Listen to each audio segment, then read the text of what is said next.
Hello friends, welcome to Indic Horizon. मेरा नाम है हिमांशु और आज हम लोग डिस्कस करेंगे कैसे आईएसआई का एक सोलर पावर्ड 4G कैमरा हमारे पूरे के पूरे पूना से लेके दिल्ली तक और दिल्ली से लेके अम्बाला तक के पूरे रेलवे नेटवर्क को कॉम्प्रोमाइज़ कर चुका है। रेलवे के अलावा कुछ मेन हाईवेज़ हैं जहाँ पे ये आईएसआई के कैमरे लगे हुए थे। तो देखिए, कहानी शुरू होती है गाज़ियाबाद से। गाज़ियाबाद की पुलिस एक जगह रेड करती है। उस रेड में सुहेल नाम का एक युवक पकड़ा जाता है। सुहेल एक बेकरी में काम करता था और उस बेकरी में काम करते करते ही उसने और कई सारे लोगों को इस गैंग में रिक्रूट किया। उन्हें नशा, पैसा और कुछ बड़े गैंग्स के वर्चस्व का लालच देके उनसे 4G कैमरे लगवाए गए जो कि सोलर पावर्ड थे और लाइव फीड भेज रहे थे पाकिस्तान में आईएसआई को। देखिए, इन कैमरों की मदद से आईएसआई ये ट्रैक कर रही थी कि कितना ही मूवमेंट हमारे आर्मी का हो रहा है, हमारे स्पेशल ट्रेन्स जैसे कि वंदे भारत राजधानी का हो रहा है, कहाँ हो रहा है, कहाँ ज़्यादा भीड़ लग रही है, क्या पैटर्न है हमारे पूरे ट्रैफिक मूवमेंट का, और ट्रैफिक के साथ साथ हमारे फोर्सेस के मूवमेंट का क्या पैटर्न है, इसका भी एक ट्रैक आईएसआई द्वारा रखा जा रहा था। अब जिन युवकों को भर्ती किया गया इसमें, उसमें एक चीज़ देखने की महत्वपूर्ण ये है कि उसमें से 9 से 10 लोग ऐसे थे कि जो कि जुवेनाइल थे। जुवेनाइल का मतलब 18 साल से कम एज के थे। भारत का कानून 18 साल से कम एज के लोगों को कोई कड़ी सज़ा नहीं देता है। जैसा कि निर्भया केस में भी हमने देखा कि एक वो लड़का जो 18 साल से कम का था उस रेप केस में, उसे कोई सज़ा नहीं हुई, अभी वो बाहर घूम रहा है, बाकियों को फांसी हो गई। तो आईएसआई ऐसे ही लोगों को रिक्रूट करना चाह रहा है कि जिनके ऊपर पहली चीज़ तो कोई कड़ी कार्यवाही ना हो, आगे भी वो लंबे देर तक हमारे जो है एसेट्स बन के बने रहें आईएसआई के, और तीसरा, हर कैमरे के लिए 8 से 10 हज़ार रुपये दिए जा रहे थे इन लोगों को। तो पैसा, पावर का वर्चस्व और जुवेनाइल्स और इसके अलावा ड्रग्स, ये सारा मिलके एक ऐसी फॉल्ट लाइन बनाते हैं जो हमारे देश की सिक्योरिटी एजेंसीज़ के लिए ख़तरे का सबब बनी।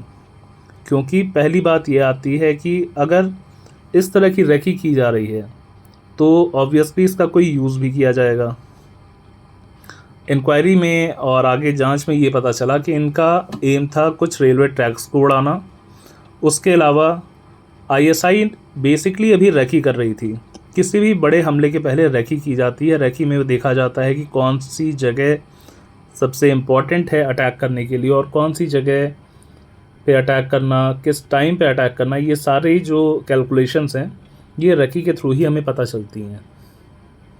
रेकी करने का काम, पैटर्न देखने का काम, पैटर्न एनालिसिस का काम आईएसआई का था, जबकि असली अटैक करने का काम बब्बर खालसा इंटरनेशनल का था। बब्बर खालसा इंटरनेशनल जब खालिस्तान मूवमेंट भारत में चल रहा था उस समय इसका नाम बहुत आया।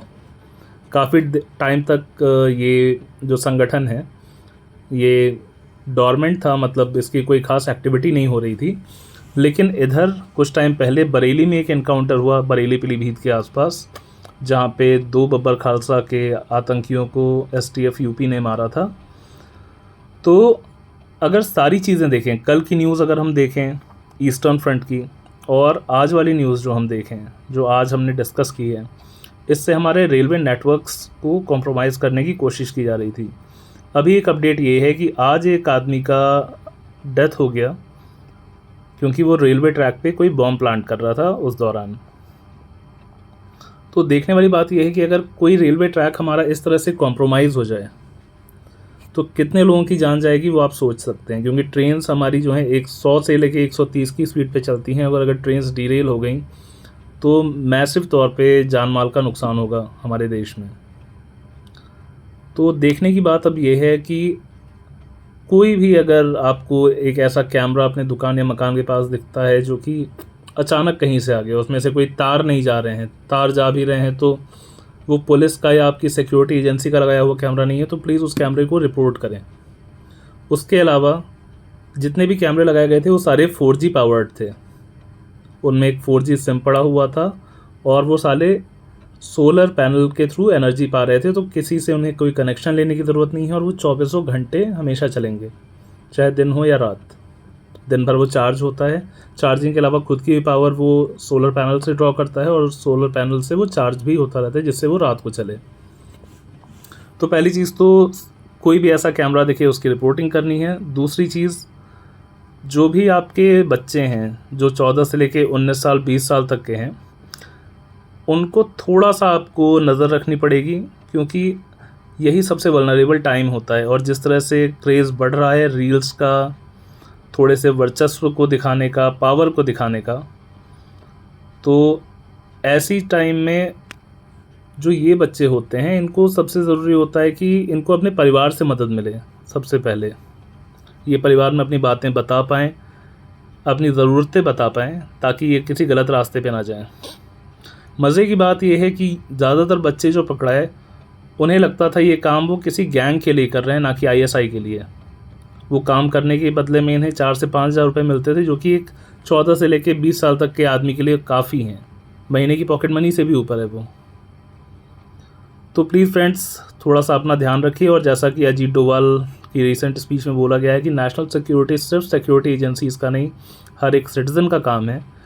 तो हम और आप अपनी बिट पूरी करते रहें, थोड़ा सा अलर्ट रहें, बिकॉज़ बहुत कुछ हो रहा है भारत के अगेंस्ट। और हम और आप ही हैं जो अपनी छोटी छोटी चीज़ें अगर करते रहें, छोटा छोटा अलर्टनेस दिखाते रहें, तो देश सुरक्षित रहेगा। Thank you. वीडियो अगर अच्छा लगा हो तो चैनल को लाइक और सब्सक्राइब कर दीजिएगा। अगर आप यूट्यूब पे देख रहे हैं, फेसबुक पे देख रहे हैं, तो लाइक और कमेंट कर दीजिएगा। आपके लाइक और कमेंट से हमें और वीडियोस बनाने के लिए मोटिवेशन आता है, थोड़ी क्वालिटी इंप्रूव करने का मन करता है, थोड़ा अच्छे रिसर्च करने का मन करता है। तो प्लीज़ फ्रेंड्स, सपोर्ट, और इस तरह की इन्फॉर्मेशंस और आती रहेंगी यहाँ पे। Thank you so much.